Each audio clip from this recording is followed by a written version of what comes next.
ప్రభునేసు క్రీస్తు నామమున మీ అందరికీ వందనాలు శుభాలు తెలియజేస్తామండి. అందరూ బాగున్నారా? ప్రభు ఇచ్చిన కృపను బట్టి, దేవుడు ఇచ్చిన మహిమను బట్టి ఎంతవరకు వాక్య భాగం పాటల ద్వారా దేవుని మహిమపరచడానికి కృప చూపించున్నాడు. శ్రేష్టమైనటువంటి వాక్య భాగంలోకి వెళదాం. జకర్యా గ్రంథము 9వ అధ్యాయము 9వ వచనాన్ని చదువుకుందాం.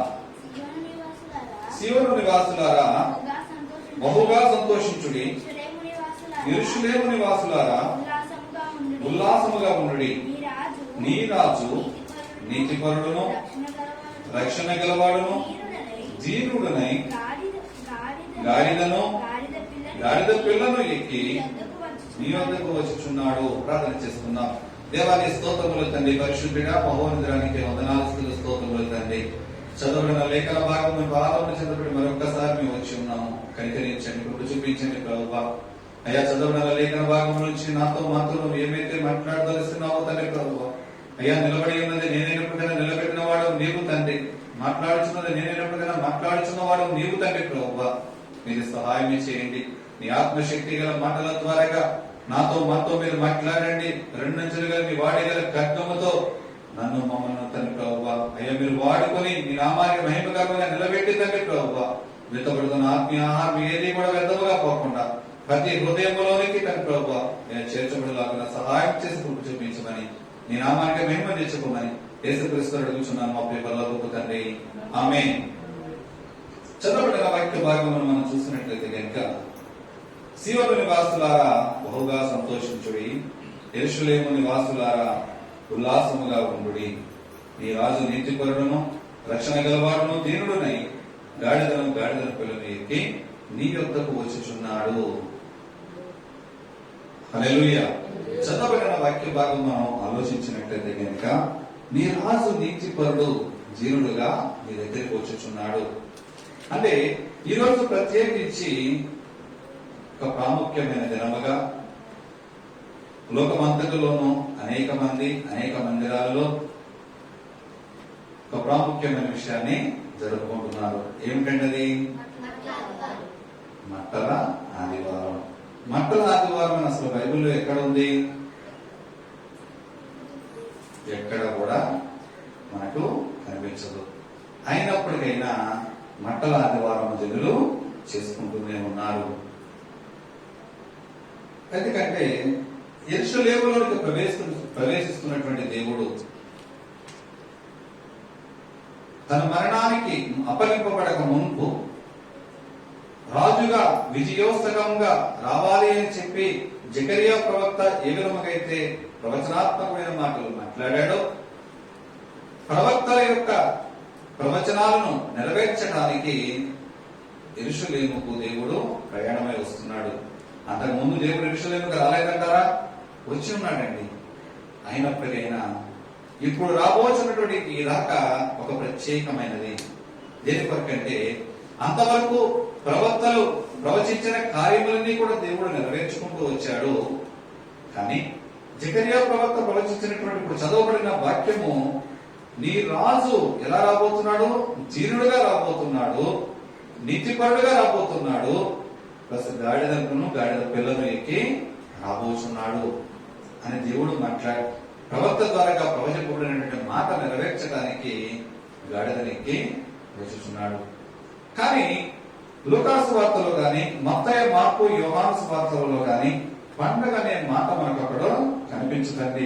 ఎందుకంటే ఇది ఒక పండగగా చేసుకోమని చెప్పి దేవుడు ఎక్కడ కూడా నియమము పెట్టలేదు. ఇది ఒక ఆచారముగా చేసుకోమని దేవుడు ఎక్కడ నియమం పెట్టలేదు. లేకపోతే ఈ మట్టలను లేదా మట్టల ఆదివారం అనే రాయబడలేదు. ఒకవేళ మట్టలు మనము జనులు యూదా జనాంగము పట్టుకున్నారు కనుక మనము కూడా పట్టుకుందామంటే దీనిని జ్ఞాపకం చేసుకోమని కూడా దేవుడు చెప్పలేదు. ఆయన చెప్పిందల్లా ఒకటే, నన్ను మీరు జ్ఞాపకం చేసుకోనండి. ఎప్పుడు జ్ఞాపకం చేసుకోమంటున్నాడు? ఏ విధముగా జ్ఞాపకం చేసుకోమంటున్నాడు? దినదినమో జ్ఞాపకం చేసుకోవాలి. ఆయన బలలో పాలు పొందుతున్నప్పుడు, ఆయన రొట్టె విరుచుచున్నప్పుడు మాత్రమే నన్ను జ్ఞాపకం చేసుకోమన్నాడు. ఆయన పాత్రలోనే త్రాగుతున్నప్పుడు మాత్రమే ఆయన జ్ఞాపకం చేసుకోమన్నాడు. దేవుడు జ్ఞాపకం చేసుకోమన్న మాటలు అవే. కానీ మనము ఒక పండగగా మనం చేసుకుంటున్నాం. మనమే కాదండి, లోకమందరిలో కూడా మట్టల ఆదివారం అనేది ఒక ఆర్భాటముగా. ఎందుకంటే అలనాడు గాడిదని ఎక్కి యేసు ప్రభు వచ్చాడు. ఎంతటి గ్రామంలో ఉన్నటువంటి గాడిద కట్టలు విప్పమన్నాడు. దేని కొరకు విప్పమన్నాడు?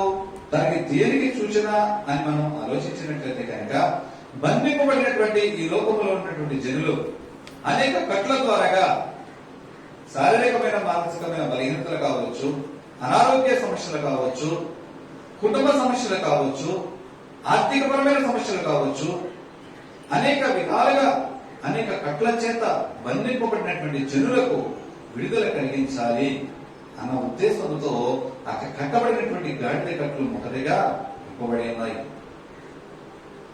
అయితే జకర్యా ప్రవక్త అసలు గాడిదని ఎందుకు ఎన్నుకున్నాడు?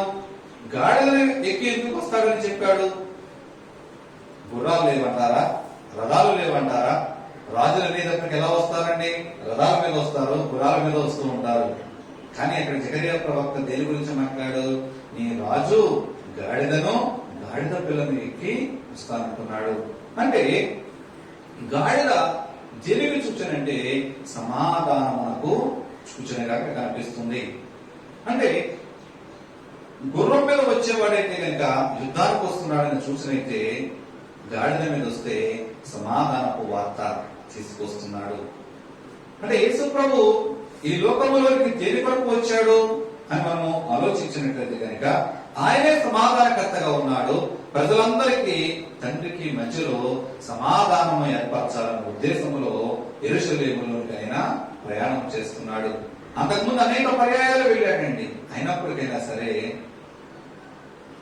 చివరిగా వెళ్తున్నటువంటి యెరూషలేము ప్రయాణంలోనికి, యెరూషలేములో ఉన్నటువంటి ప్రజలందరికీ తండ్రికి మధ్యలో ఏం కావాలి?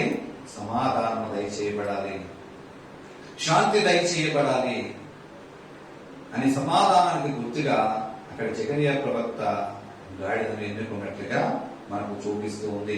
గాడిద కూడా అనేక సందర్భాల్లో అనేక మంది వాడారు. అంటే గాడిదలు కాసే సౌలు రాజులుగా నియమించాడు. కానీ అక్కడ గాడిద ఎక్కి ప్రయాణించినట్టుగా మనకు కనబడదు. కానీ దావీదు మహారాజు అయితే గనుక తన కుమారుడైనటువంటి సొలొమోనును అభిషేకించడానికి గాడిదనే వాడుతూ ఉంటాడు. రాజుల మొదటి గ్రంథము 1వ అధ్యాయము 33వ వచనాన్ని మనం ఒకసారి చూసినట్లయితే, రాజుల మొదటి గ్రంథము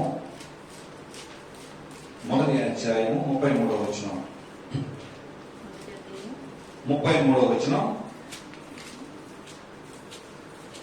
అంతటా రాజు, మీరు మీ ఏలిన వారైన నా సేవకులను పిలుచుకుని పోయి నా కుమారుడైన సొలొమోనును నా కంచెర గాడిద మీద ఎక్కించి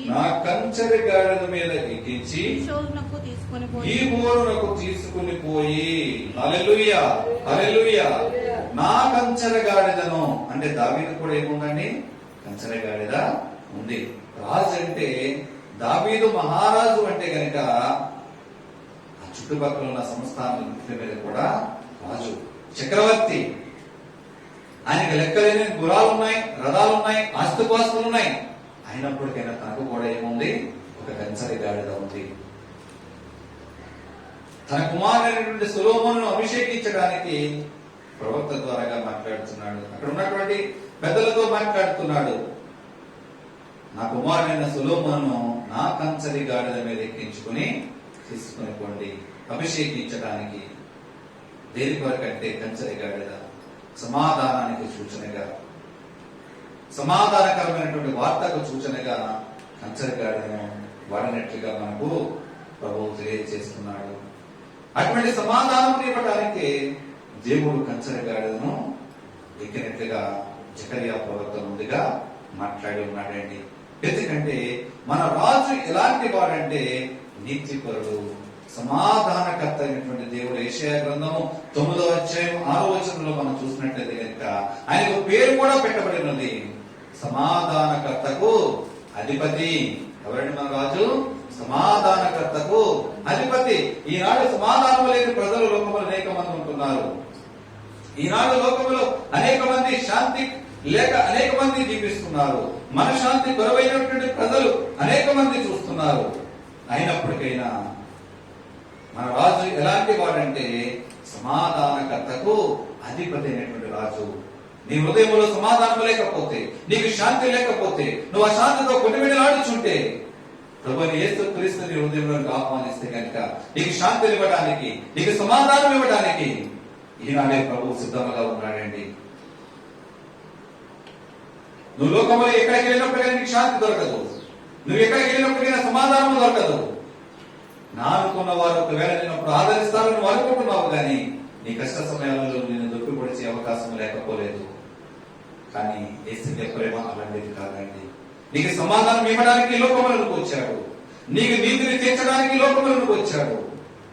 నీకు సమాధానం కలిగించడానికే ఈ లోకానికి వచ్చినటువంటి దేవుడు ఆ సమాధానానికి సూచనగా ఉన్నటువంటి గాడిదని ఎన్నుకున్నట్లుగా మన ఇక్కడ బైబిల్ గ్రంథము తెలియజేస్తూ ఉంది. అయితే ఖర్జూరపు బట్టలు దేని కొరకు? ఈనాడు ఈత మంటలు తీసుకున్నట్లుగానే అలనాడు ఖర్జూరపు మంటలను ఈత మంటలను కూడా అక్కడ పట్టుకుని వచ్చారు.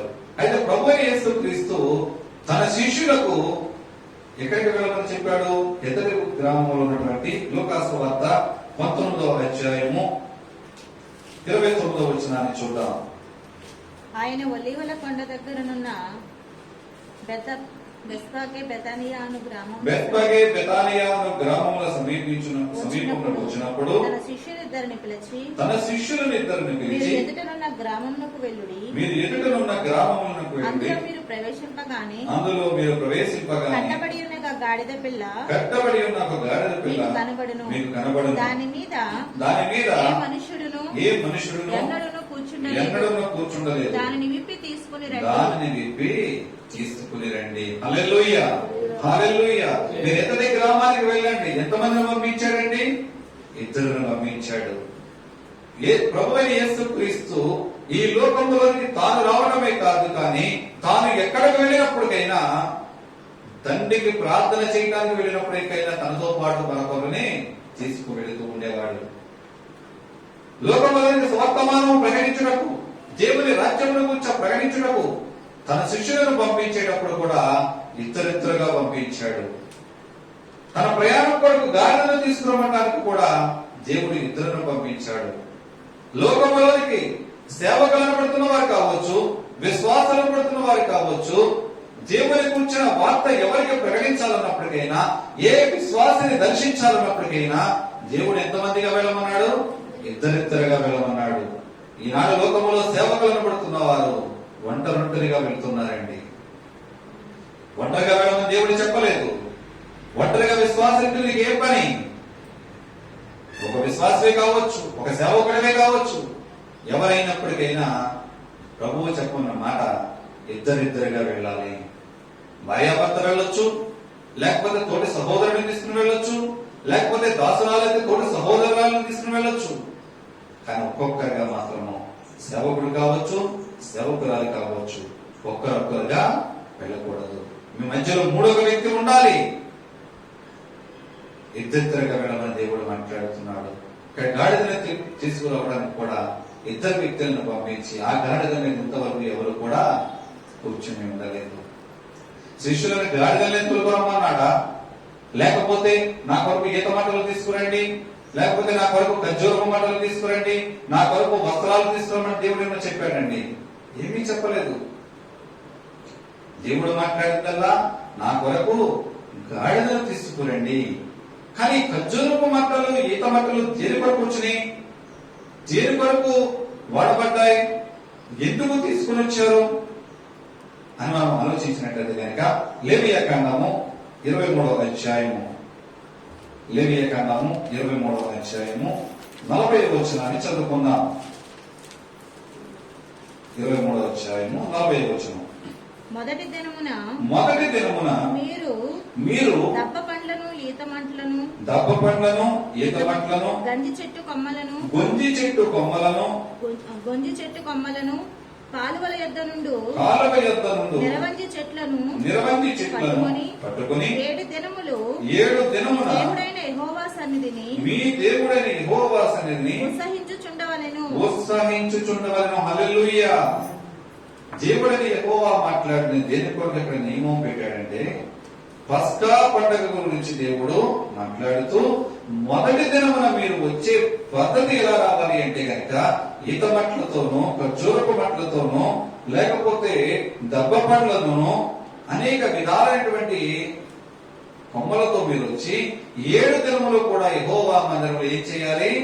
ఉత్సాహించి దేవుడు పండగ చేసుకోమంటున్నాడు, సంతోషించమంటున్నాడు, ఆనందించమంటున్నాడండి. ఎందుకంటే దేవుడు ఇక్కడ ఆనందించడానికి, సంతోషించడానికి పస్కా పండుగ గురించి దేవుడు మాట్లాడాడు. కానీ నూతన నిబంధనలోకి వచ్చేటప్పటికి దేవుడు అక్కడ ఈత మట్టలు తెమ్మని గాని, అంజూరపు లేకపోతే దబ్బ చెట్లు తెమ్మని గాని, లేకపోతే ఖర్జూరపు మట్టలు తెమ్మని గాని అక్కడ మాట్లాడలేదు. అయితే ఖర్జూరపు మట్టలను ఈత మట్టలను ఎందుకు ఎన్నుకున్నారు అని ఆలోచించినట్లయితే కనుక, యూదులు అంజూరపు చెట్టును, ఖర్జూరపు యొక్క పండు లేదా ఖర్జూరపు చెట్టును ఒక పవిత్రముగా చూస్తూ ఉంటారు. అంటే పవిత్రతకు గుర్తుగా, పరిశుద్ధతకు గుర్తుగా ఖర్జూరపు చెట్టును వాళ్ళు ఎన్నుకుంటూ ఉంటారు.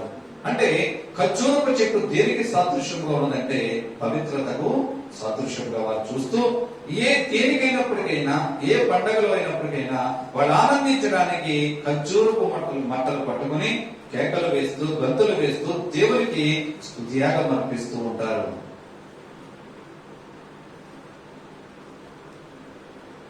దాని కొరకు అక్కడ ఉన్న జనులందరూ కూడా యూదుల రాజుగా రాబోచున్నటువంటి దేవుడు మహిమపరచబడాలని, దేవుడు అక్కడ ఘనముగా ఊరేగింపబడాలని అక్కడ ఉన్నటువంటి జనులందరూ కూడా వారికి కావలసినటువంటి ఈత మట్టలను, ఒలీవ కొమ్మలను, అలాగే కొందరైతే బట్టలు తెచ్చి గాడిద మీద వేసి, దారి పొడుగున వేసి ఊరేగించుకుంటూ తీసుకువెళుతున్నారండి. 36వ వచనం చదువుకున్నాం. లూకాసు వార్త 19వ అధ్యాయం 36వ వచనం నుంచి చదువుకుందాం. ఆయన వెలుచుండగా తమ బట్టలు దారి పొడుగునా పరిచిరి. ఒలీవ కొండ నుండి దిగు చోటికి ఆయన సమీపించుచున్నప్పుడు శిష్యుల సమూహమంతయు సంతోషించుచు, ప్రభు పేరిట వచ్చురాజు స్తుతింపబడును గాక, పరలోకమందు సమాధానమును, సర్వోన్నతమైన స్థలములలో మహిమయు ఉండును గాక అని తాము చూచిన అద్భుతములన్నిటినీ గూర్చి మహాశబ్దముతో దేవుని స్తోత్రము చేయసాగిరి. హల్లెలూయా.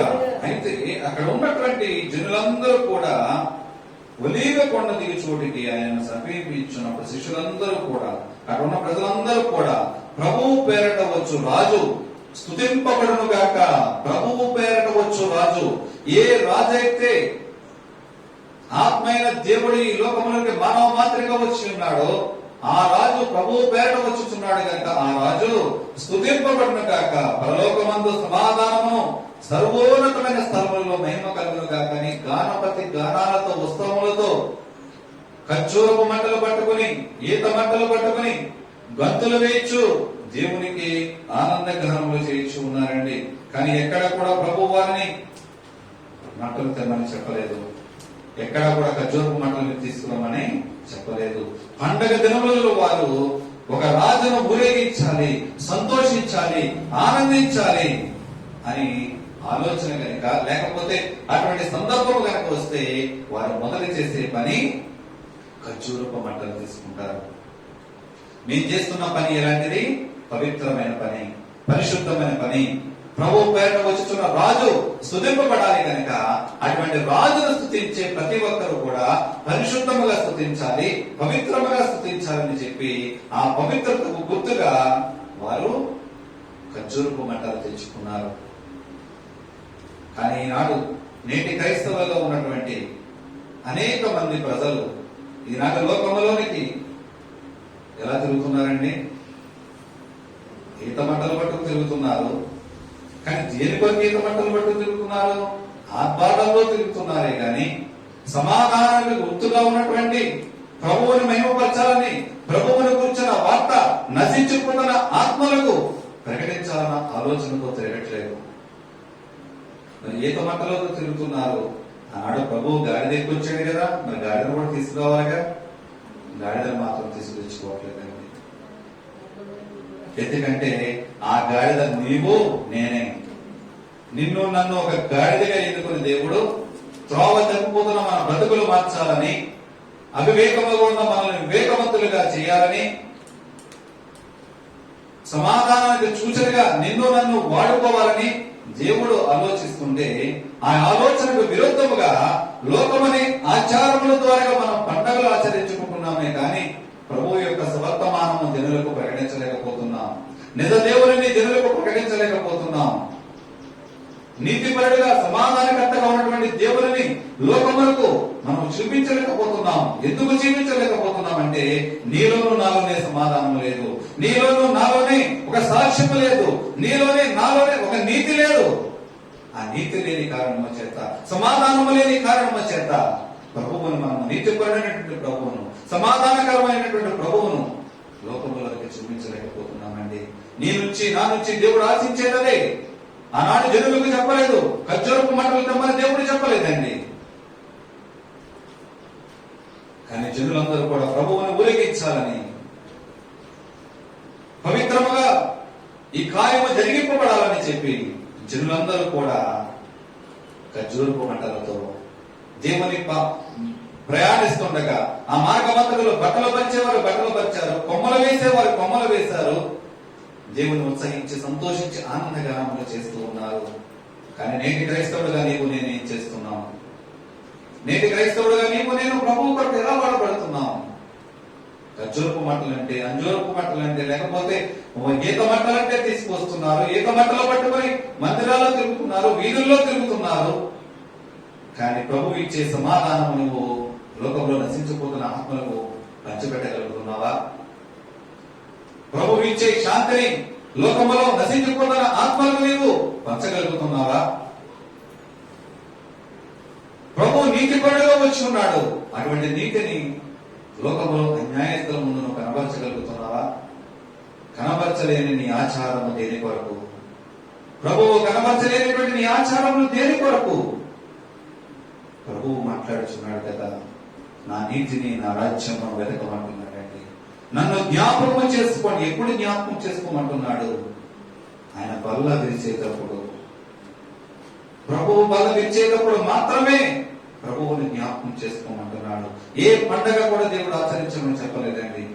కానీ నిజమైన క్రైస్తవులకు, నిజమైనటువంటి ఆరాధన యోగ్యమైనటువంటి దేవుని బిడ్డలుగా ఉన్నటువంటి ప్రతి ఒక్క బిడ్డకు కూడా నిజమైన పండగ ఏది అంటే గనుక, ఏ ప్రార్థనా కూడికకు కూడా ఆయన మందిర రావణను దొంగిలించలేకుండా ఎవరైతే ఉంటారో వారికి దినదినము కూడా పండగనండి. ఎవరైతే తమ దోష అపరాధములను విడిచిపెట్టి ప్రభువు బలలో చేయవేస్తారో వారందరికీ కూడా ప్రతి దినము కూడా పండగే. ప్రభువులో నిత్య ఆనందంలో గడుపుతున్న ప్రతి ఒక్కరికి ప్రతి దినము కూడా పండగేనండి. అటువంటి గడపలేని ప్రజలకు, అటువంటి బలలో అపరాధం ఒప్పుకొని నిర్దోషులుగా, నిష్కలంకులుగా, నిర్నారహితులుగా పాలు పొందలేనటువంటి ప్రజలకు పండగని మొహమాటానికి పైగా అంటామే కానీ వారి హృదయ ఆలోచనలో ఏ పండగ ఉండదండి. అదే మాట్లాడుచున్నాడు ప్రభు. ఆయన నీతిపరుడుగా, ఆయన మిక్కిలి సాత్వికుడుగా ఈ లోకానికి వచ్చి ఉన్నాడు. సాత్వికమైన మనసుతో, సమాధానకరమైన మనసుతో ఈ లోకానికి వచ్చి ఉన్నాడండి. ఫిలిప్పీయులకు రాసినటువంటి పత్రిక 2వ అధ్యాయము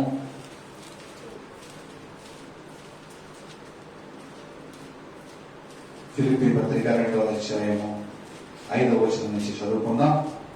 క్రీస్తు యేసునకు కలిగిన ఈ మనస్సును మీరును కలిగి ఉండండి. హల్లెలూయా. క్రీస్తు యేసునకు కలిగి ఉన్నటువంటి ఈ మనస్సు ఎటువంటి సమాధానకర్తగా ఈ లోకానికి వచ్చి ఉన్నాడో, ఎటువంటి నీతిపరుడిగా ఈ లోకానికి వచ్చి ఉన్నాడో ఆ మనస్సును మీరు కూడా కలిగి ఉండండి. ఆయన దేవుని స్వరూపము కలిగిన వాడై ఉండి ఆయన దేవుని స్వరూపము కలిగిన వాడై ఉండి దేవునితో సమానముగా ఉండుట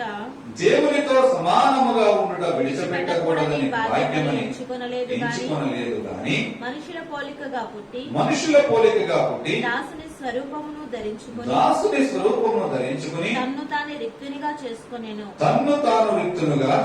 హల్లెలూయా. ఎందుకంటే ఆయన దేవుని స్వరూపము కలిగి ఉండి కూడా దేవునితో సమానముగా ఉండుట విడిచిపెట్టకూడని భాగ్యమని ఎంచుకోలేదండి. దేవునితో సమానుడే, తండ్రితో సమానుడే అయినప్పటికైనా నేను తండ్రి చెంత వాక్యమై ఉన్నది వాక్యముగా ఉండాలనుకోలేదు, కానీ మనుష్య పోలికగా పుట్టాడు, దాస్తుని స్వరూపమును ధరించాడు. ఎందుకంటే మనకు ఉండవలసిన దానికన్నా కొద్దిగా ఎక్కువగా మనకు ఉందనుకోండి, అందచందాలు కావచ్చు, ఆస్తుపాస్తులు కావచ్చు, ఏ విషయం అని ఎప్పటికైనా మనం ఎక్కడ కూర్చుంటాం? ఎక్కి పైన కూర్చుంటాం.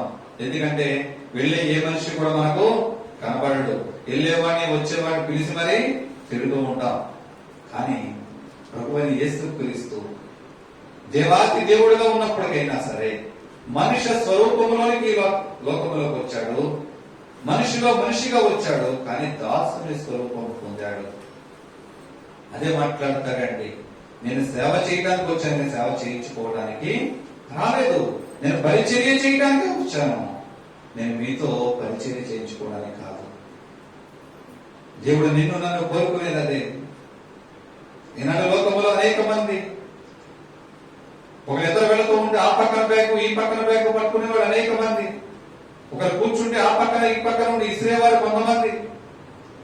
సేవకులకు బడులు ఎక్కువైపోయారండి, కానీ బడులు పెట్టుకోమని దేవుడు చెప్పలేదు, నీకు శిష్యులు తయారు చేయమని దేవుడు చెప్పాడు. కానీ ప్రభువైన యేసుక్రీస్తు ఈ లోకములకు వచ్చి దాసుని స్వరూపము పొందాడు, పరిచర్య చేయడానికి వచ్చాడండి.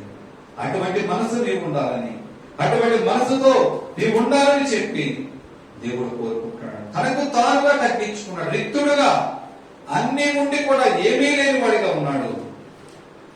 అన్ని ఉండి కూడా ఏమీ లేని వాడిగా, దీనుడుగా, మనల్ని ఐశ్వర్యవంతులుగా చేయడానికి దీనదత్తుడుగా ఈ లోకానికి వచ్చాడు. తనను తాను రిక్తుడుగా ఇచ్చుకున్నాడండి. అనేటువంటి రిక్తుడుగా ఇచ్చుకునే మనసు, ఆలోచన నీలో ఉన్నదా?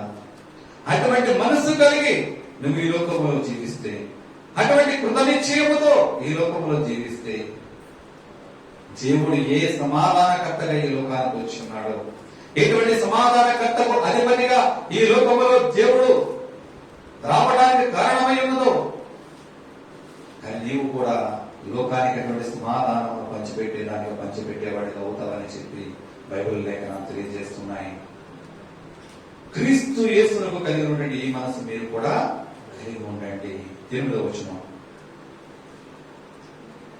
మరియు ఆయన ఆకారమందు మనుషుడిగా కనబడి మరణము పొందినంతగా, అనగా శిలువ మరణము పొందినంతగా విధేయత చూపిన వాడై తను తాను తగ్గించుకునేను. మరియు ఆయన ఆకారమందు మనుషుడిగా ఉన్నాడు, కానీ ఎంతగా తగ్గించుకున్నాడంటే మరణము పొందినంతగా, అనగా శిలువ మరణము పొందినంతగా తనను తగ్గించుకున్నాడండి. ఎవరైనా మీ మీద నేరారోపణ చేస్తుంటే దానిని వెదిరి మనం దూషిస్తాం, అవమానపరుస్తాం, నిందిస్తాం. కానీ ప్రభువు మాత్రము పిడిబుద్ధులు తగులుతూ ఉంటే అది దేవుని చిత్తంకి విడిచిపెట్టాడండి. నీ కొరకు నా కొరకు ఆయన పొందిన గాయములు, కొరడాదములు తగులుతూ ఉంటే వారి ఒక్క మాట కూడా మాట్లాడలేదండి. తండ్రి వీరేం చేస్తున్నారో వీరు ఎదుగురు కనుక వీరిని క్షమించమని అంతగా నిందిస్తే హింసిస్తున్న వారిని కూడా క్షమాపణ అడిగాడే తప్ప ఏ వ్యక్తిని కూడా ఆయన దూషించలేదు.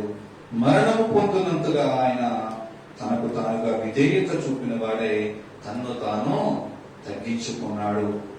కానీ నీవు నేను క్రైస్తవులుగా ఏ విధంగా తగ్గించుకుంటున్నాం? ఏ విధమైనటువంటి తగ్గింపు నీలో నాలో ఉన్నది?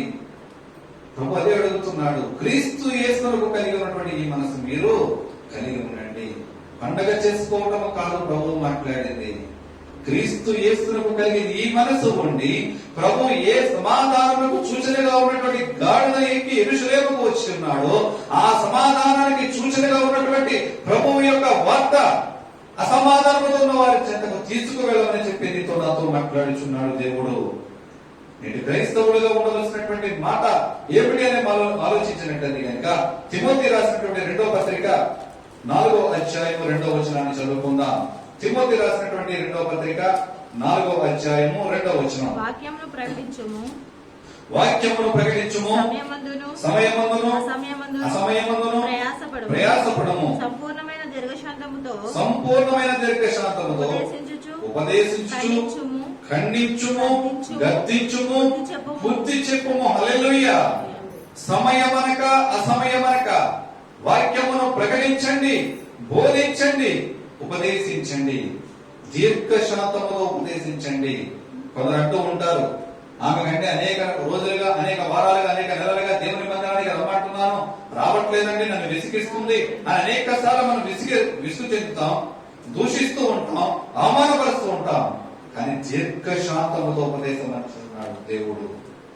ఖండించమంటున్నాడు, అవసరమైతే గద్దించమంటున్నాడండి. బుద్ధి చెప్పవలసిన మాటలు వస్తే అవసరమైతే బుద్ధి కూడా చెప్పమంటున్నాడు. దీని ద్వారాగా సమయమనక అసమయమనక దేవుని వాక్యము ద్వారాగా బుద్ధి చెప్పమని చెప్పి దేవుడు మాట్లాడుచున్నాడు. నేటి క్రైస్తవులు చేయవలసిన పని, కానీ ఆ పని మాత్రము చేయట్లేదు. నీ నుంచి నా నుంచి దేవుడు కోరుకుంటున్నటువంటి పని ఏంటి అంటే కనుక సమయమనక అసమయమనక క్రీస్తు యేసుకు కలిగినటువంటి ఈ మనస్సు మీరు కూడా కలిగి ఉండి అనేక నశించిపోతున్న ఆత్మలకు దేవుని గురించిన వార్త, ఆయన సమాధానం గురించిన వార్త అనేక మందికి ప్రకటించాలని దేవుడు కోరుకుంటున్నాడు. కానీ నిజ క్రైస్తవుడుగా నీవు నేను ఉంటే, నిజ విశ్వాసిగా నీవు నేను ఉంటే, ఆయన సొత్తైన ప్రజలుగా నీవు నేను ఉంటే కనుక, ఆయన శాంతిని సమాధానమును మనం పొందుకుని ఉంటే కనుక, లోకములో అందరూ చేసుకుంటున్నారు పండుగ, నేను చేసుకుంటున్నాను కాదండి. ఎప్పుడైతే పాప క్షమాపణ ద్వారాగా ప్రభువు బలలో చేయబెడతామో, ఆ ప్రభువు బలలో చేయవేసినటువంటి మనము ఏ రీతిగా అయితే నన్ను జ్ఞాపకం చేసుకున్నటకు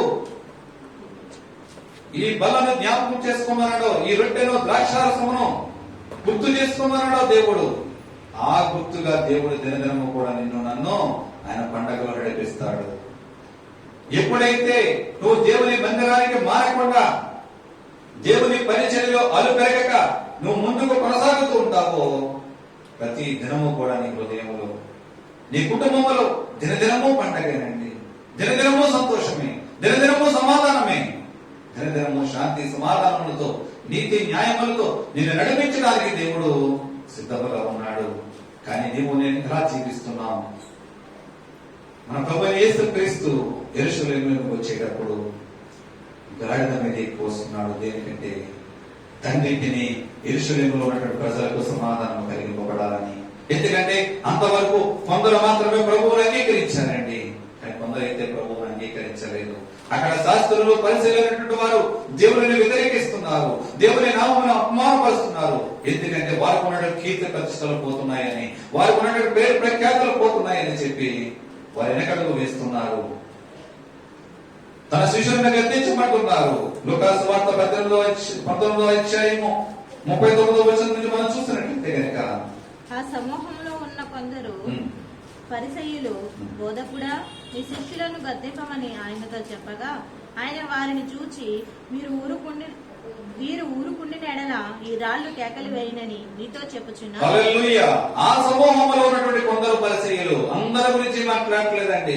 ఎవరైతే వ్యతిరేకులుగా ఉంటారో, ఎవరైతే ఆ నామమును దూషిస్తారో, ఎవరైతే క్రీస్తు నామమును వ్యతిరేకముగా మాట్లాడతారో, ఎవరైతే వినమాలని ప్రజల వలె ప్రభువుకు వ్యతిరేకముగా జీవిస్తున్నారో, ఆ ప్రజల గురించి మాట్లాడుతున్నారు. ఆ ప్రజలు, ప్రభువా నీ శిష్యులు విపరీతముగా అల్లరి చేస్తున్నారయ్యా, వారిని గద్దించు, వారిని మౌనముగా ఉండమను, వారిని ఉత్సహించి గంతులు వేయొద్దని చెబుతుంటే ప్రభువు మాట్లాడుచున్నారు కదా. వారిని చూసి వీరు ఊరకుండిన ఎడలా, వీరు మాట్లాడకపోతే గనుక, వీరు దేవుని ఆరాధన చేయకపోతే గనుక, వీరు గంతులు వేయకపోతే గనుక, వీరు స్తుతియాగం అర్పించకపోతే గనుక ఈ రాళ్లు కైకలు వేయను. హల్లెలూయా.